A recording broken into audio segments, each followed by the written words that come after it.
లేదా బంధాల గురించి కాకుండా మన చుట్టూరా విజయం సాధించిన కొందరు వ్యక్తులు ఉంటారు. వాళ్ళ మీద బుక్కులు వస్తాయి. బుక్కులు చదివే ఓపిక ఈ తరానికి లేదు, పుస్తకాలు చదివి. సో సినిమాలు బయోపిక్లు ఎప్పుడు వస్తుంటాయి, అవి ఎప్పుడు వస్తాయో తెలియదు. సో ఒక 5 నిమిషాల పాటలో వాళ్ళ చరిత్ర అంతా చెప్పేస్తే ఒక మంచి ఇన్స్పైరింగ్ గా ఉంటది కదా అని చెప్పి నేను రాజకీయాలకు అతీతంగా అందులో ఎలాంటి పార్టీ ప్రస్తావన లేకుండా ఆ పాట ఇంకొక పార్టీ వాడు పెట్టుకున్నా కూడా వాడు కూడా సొంపుగా ఉండేలాగా అని ఆలోచనతో కేసీఆర్ గారి పాట, అంతకుముందు జార్జి రెడ్డి పాట చేసిన కథాగానం, ఆ కథాగానానికి ఒక బ్రాండ్ వచ్చేసింది. కేసీఆర్ కథాగానం చేసిన తర్వాత అది ఇంకా ఫిక్స్ అయిపోయింది. సో అందుకే నేను ఆయన మీద చేస్తాను, రేవంత్ అన్న మీద చేశాను, బాబు గారి మీద చేశాను, ఎన్టీఆర్ గారి మీద, జగన్ అన్న మీద చేశాను. సో కథాగానాలకి నాకు పార్టీతో నా పర్సనల్ ఇష్టాలతో సంబంధం లేదు. మీ కథలో ఇన్స్పిరేషన్ ఉంటే కూడా మీ కథ చేస్తా. ఇప్పుడు కేసీఆర్ పైన ఏదైతే మీరు సాంగ్ రాసారో దానికి మీరు ఆయన మిమ్మల్ని గుర్తించలేదని కూడా చాలా సందర్భాల్లో మీరు చెప్పారు. ఎందుకని అంటారు? అంటే ఎప్పుడైనా మనం ఎలా ఉంటాం అంటే పోరాటంలో ఉన్నప్పుడు మనతో కొంతమంది వ్యక్తులు ఉంటారు. మనం కష్టాల్లో ఉన్నప్పుడు, కొంచెం ఫైటింగ్ లో ఉన్నప్పుడు, అంటే ఆయన తెలంగాణ ఉద్యమం జరిగేటప్పుడు ఆయనతో పాటు ఉన్న చాలా మంది కళాకారులు ఉన్నారు కదా. సో వాళ్ళందరినీ దాటి అది నా దాకా రావడానికి ఇంకొంత టైం పట్టేదేమో. మొన్న థర్డ్ టైం కనుక గెలిస్తే నెక్స్ట్ టైం పిలిచేవాడేమో. సో అది ఏమో ఇప్పుడు రేవంత్ రెడ్డి గారు ఉన్నారు, ఆయన ఫైటింగ్ లో ఉన్నప్పుడు నేను ఆయనతో ఉన్నాను కాబట్టి అక్కడ నాకే ప్రయారిటీ ఉంటది. ఏదన్నా పాటకు సంబంధించి ఏదన్నా అనగానే ఆయన ముఖ్యమంత్రి స్థాయిలో ఉండి కూడా చరణ్ ఎక్కడ, చరణ్ పిలవండి అంటారు. ఆయన పిలిస్తే ఈ సినిమా వాళ్ళు నాకన్నా పెద్ద పెద్ద వాళ్ళు వచ్చేస్తారు.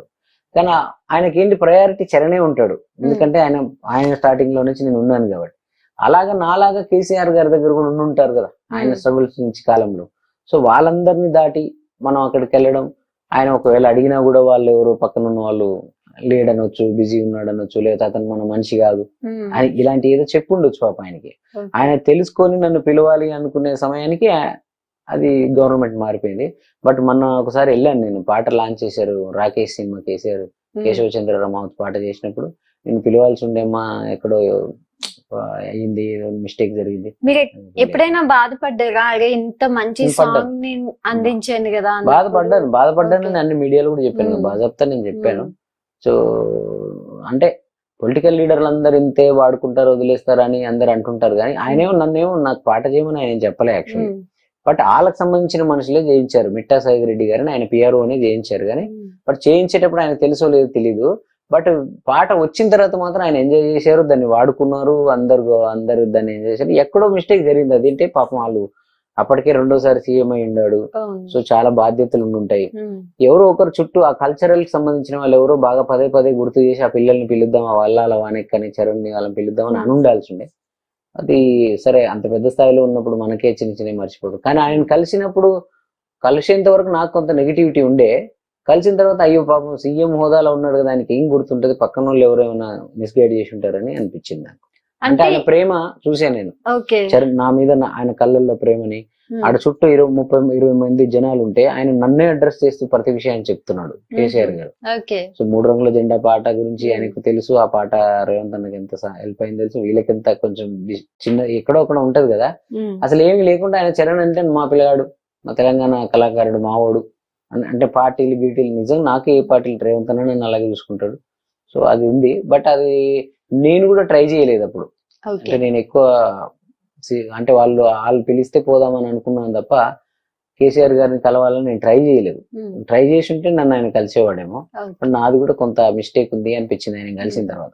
అంటే ఇప్పుడు ఏ పల్లి పిల్లోడు సాంగ్ చేయించారని రాసారా, లేకపోతే తెలంగాణ మీద మీకున్న అభిమానంతో రాశారు? నాకు కేసీఆర్ కథాగానం చేయమని వచ్చినప్పుడు వాళ్ళు కేసీఆర్ గారి మీద ఒక పాట చేయమని వచ్చారు.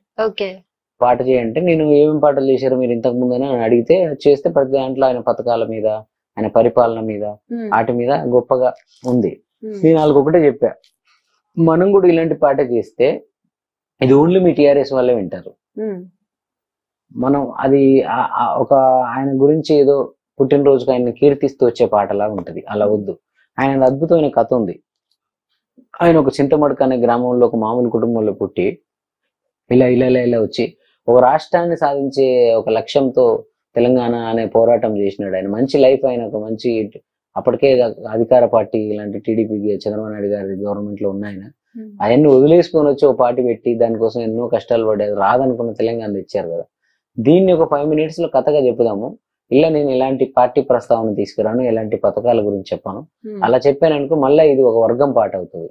ఈ పాటని కాంగ్రెస్ వాళ్ళు వినాలి, బీజేపీ వాళ్ళు వినాలి, టీడీపీ వాళ్ళు వినాలి. ఇది యూనివర్సల్ పాట అవ్వాలి ఈ పాట. సో కేసీఆర్ గారు ఉన్నా లేకున్నా ఎప్పటికీ ఈ పాట ఉండాలి అనే దాంతో వాళ్ళు నేను కన్వే చేస్తే, మరి అదే ఎలా పథకాలకు అవన్నీ లేకుంటే ఎట్లా అన్నారు. నేను పెట్టను, అవి పెడితే మళ్ళీ విమర్శలు వస్తాయి. కింద కామెంట్లు ఏమొస్తాయి, అందినోడు సూపర్ అంటాడు, అందనోడు ఎక్కడొచ్చింది ఇది, నువ్వు ఇట్లా చెప్పినావు అట్లా చెప్పినావు అని రాజకీయ విమర్శలు వస్తాయి.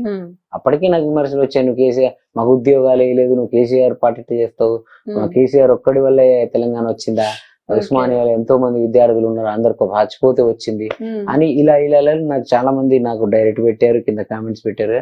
నేను అందరికి చెప్పేది అప్పుడు కూడా నేను ఎవరికైనా చెప్పేది, ఒక మనిషి కథ చెప్తున్నప్పుడు ఆ మనిషి గురించి చెప్తాం మనం, ఇంకా వేరే అన్ని తీసుకొచ్చి చెప్పం అక్కడ.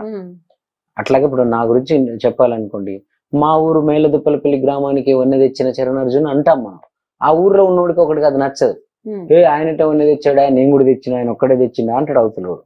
నీ గురించి చెప్తలేదు ఇక్కడ పాటలో, చరణ్ గురించి చెప్తున్నప్పుడు చరణ్ గురించే చెప్తారు. అలాగే కేసీఆర్ గారి గురించి నేను పాట చేయాలనుకున్నాను, ఆయన గురించే చెప్పాను. అందులో ఉస్మానియా విద్యార్థులు వాళ్ళు వీళ్ళు ఈ టాపిక్ వస్తే మొత్తం తెలంగాణ ఉద్యమం గురించి నేను పాట చేసినప్పుడు ఆ తెలంగాణ ఎలా వచ్చింది అని చెప్పినప్పుడు ఇవన్నీ చెప్తా. కానీ నేను అక్కడ చెప్పాలనుకున్నది కేసీఆర్ గారి జీవితం మాత్రమే. సో అది చాలా మందికి అర్థం కాక అప్పుడున్న ఆవేశంలో, అప్పుడున్న వాళ్ళ మీద ఉన్న రాజకీయ వ్యతిరేకతలో కొందరు అనున్నారు పాపం. బట్ నేను ఎవరి గురించి చేసినా వాళ్ళ వ్యక్తిగత కథనే చేస్తుంటాను. ఒకసారి మాకోసం ఆ సాంగ్ పాడుతారా?